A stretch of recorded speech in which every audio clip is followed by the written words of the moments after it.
Unidos, dizem não, caiu, tenho certeza que caiu.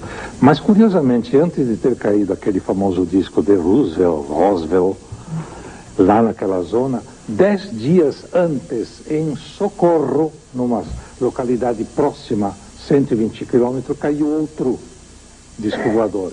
E este foi escondido.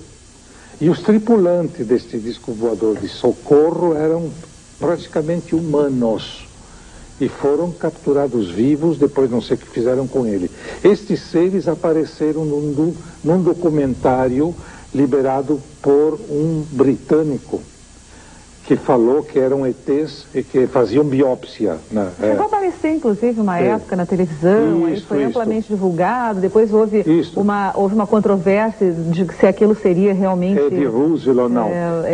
Realmente aquele ser submetido à biópsia, que era uma fêmea de 6 dedos, curiosamente, era um cadáver desse disco voador que caiu em Socorro. Eu possuo 2 fotografias destes seres de Socorro. 10 dias depois caiu o inimigo deste ser, que eram o que hoje chamamos de alfa cinzento, grey cinzento ou alien. Bom, caiu em Socorro. E aí então a gente ficou sabendo que em Socorro caiu um porque foi derrubado pelo grey. E depois em Rubens caiu o cinzento porque foi derrubado por um disco de Socorro. Mas curiosamente teriam caído 2, sendo que um foi totalmente escondido, porque os supostos tripulantes eram bem humanos, enquanto que outros foi mostrado em parte depois escondido. A ciência tem algum acesso a isso? O que existe lá nessa área 51? Esse material é disponibilizado para os estudantes de astronomia, pesquisadores, enfim? Olha, Helena, na verdade, o que se constata é que a área 51, ela é uma das áreas que o governo norte-americano considera mais secretas dentro dos Estados Unidos. E as razões pelas quais eles fazem isso é que dão origem a toda essa boataria. Porque, na realidade, muita coisa se faz lá dentro, muito teste de novas tecnologias militares, equipamentos. Inclusive, existem documentos que foram revelados recentemente que comprovam ser a Área 51 também um depósito de substâncias altamente tóxicas, muitas delas experimentais. Então, o governo não libera grande coisa, né?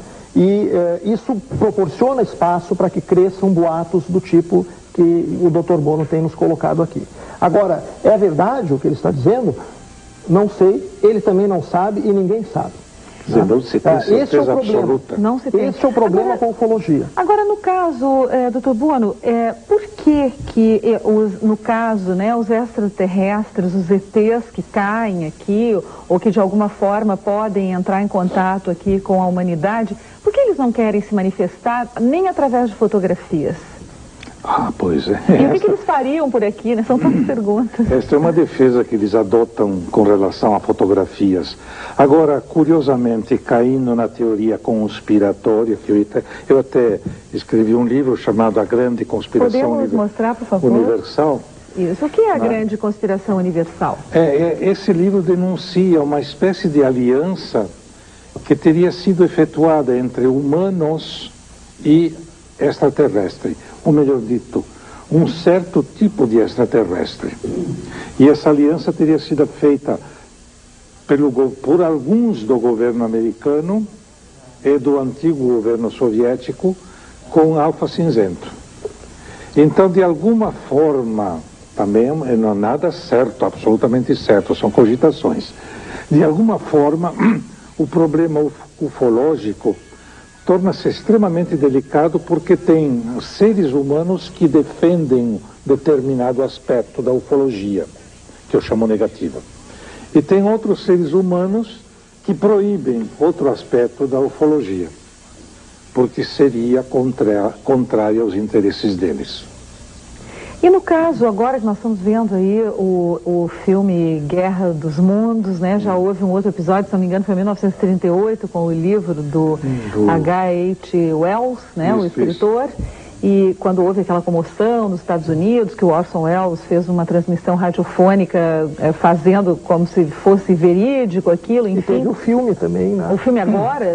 Aquele filme naquela época. A Guerra dos Mundos data de 1952. E 52. E agora é um filme que nós também vamos passar lá no nosso curso. Nós vamos fazer uma seleção dos principais filmes de ficção científica produzidos nos últimos 50 anos, a maioria pelo cinema norte-americano, para analisar como o conceito ou a figura do ser extraterrestre vem sendo abordado pela tela grande, né? E entre eles nós vamos incluir esse filme que é um clássico, né? Assim como também O Dia em que a Terra Parou, que é de 1950, preto e branco inclusive ainda o filme, A Bolha Assassina, de 1957, se não me falha a memória, que também foi refilmado no final dos anos 80, né? E agora o Guerra dos Mundos foi refilmado também. E uma série de outros filmes, 2001, Star Wars, Star Trek, enfim. Na sua opinião, professor Luiz Augusto, como é que se prolifera essa imagem, né, que a gente viu aqui, inclusive na capa do livro do professor, do Dr. Bono, e por que ficou estabelecido que a imagem de um extraterrestre seria, por exemplo, dessa maneira? O Dr. Bono fala de outras formas, né? Mas, na verdade, sempre que se fala em ET, essa forma aí, mais ou menos, com esses olhinhos puxados, enfim, com essa cabeça grande, é que vem à nossa mente. Da onde teria surgido isso, na sua opinião? Por que tantas pessoas no mundo inteiro, quando se fala em ET, pensam nessa imagem? No início, a gente constata que não havia um padrão morfológico, e talvez o Dr. Bono possa me confirmar isso. Os primeiros contactados, as primeiras pessoas contactadas reportavam seres geralmente muito parecidos com seres humanos, ou Sim. então com características totalmente diversas. Não havia um padrão. Uhum. Esse padrão do ET cabeçudo, com olhos grandes, enfim, estrutura física mirrada, ele começa a se firmar a partir dos anos 60 para cá. Isso. E ele também é um padrão que foi explorado no filme do Spielberg, o Contatos Imediatos, do Terceiro Grau, né? E acredito que tem aí um pouco também da influência cinematográfica, que digamos assim, espalhou muito essa imagem. Eu diria que existem fotografia destes alfa cinzentos, só que não são nunca claras. É curioso, dentre os ETs, os que mais se deixam fotografar seriam esse tipo chamado alfa cinzento, com esse aspecto cabeção, olhos repuxados. Né? E esses seriam do mal, doutor Bono? Quer dizer, não são nada bonzinho. Geralmente costumam abduzir seres humanos e praticar nestes seres experiências desagradáveis. Olha, tem pergunta aqui já do João Marcelo, do bairro Cristal, para o Dr. Bono. Ele quer comentários sobre o grande ufológico, é isso? O grande UFO que aconteceu no Brasil em 1986, e inclusive o ministro da Aeronáutica da época, Osiris Silva, ele próprio relatou ter visto um OVNI acompanhando o avião em que ele estava. Isso mesmo. Em 1986 teve uma onda de discos voadores que foram perseguidos pelos aviões brasileiros da FAB. Foram até o próprio ministro da Aeronáutica, ele próprio andando num determinado avião, ele viu.